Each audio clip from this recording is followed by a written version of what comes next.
ఎమ్మెల్యేలు గాడి తప్పుతున్నారు. విమర్శలు వివాదాలకు తావు లేకుండా పనిచేయాలని ఎన్నిసార్లు చెప్పినా పెడచెవిన పెడుతున్నారు. కొంతమంది ఎమ్మెల్యేల వ్యవహార శైలి కారణంగా ప్రభుత్వం చేస్తున్న మంచి జనంలోకి వెళ్లడం లేదు.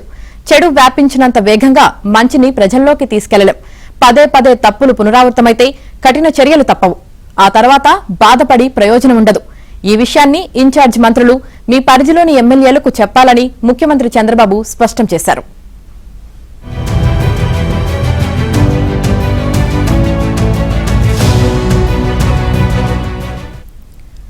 మంత్రివర్గ సమావేశం సందర్భంగా కొందరు ఎమ్మెల్యేల వ్యవహార శైలిని ఆయన ప్రస్తావించి అసహనం వ్యక్తం చేశారు.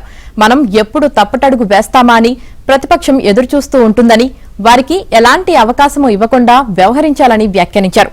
వైసీపీ ఇటీవల చేస్తున్న దుష్ప్రచారాలను ప్రస్తావిస్తూ రాష్ట్రంలో క్రిమినల్ మాఫియా తయారైంది, మనం మంచి చేసినా చెడుగా జనంలోకి తీసుకువెళ్లడం వారి ప్రత్యేకత, ప్రభుత్వం చేసిన ఏ కార్యక్రమంపైనైనా బురద జల్లడమే ఆ మాఫియా పని, ఈ విషయంలో మనం అప్రమత్తంగా లేకుంటే చాలా నష్టపోతామని మంత్రివర్గ సహచరులను హెచ్చరించారు. మనం చేసిన మంచిపై చర్చ జరగాల్సి ఉండగా ఎమ్మెల్యేల వివాదాలపై జరుగుతుందని, ఇది మంచి పరిణామం కాదని స్పష్టం చేశారు.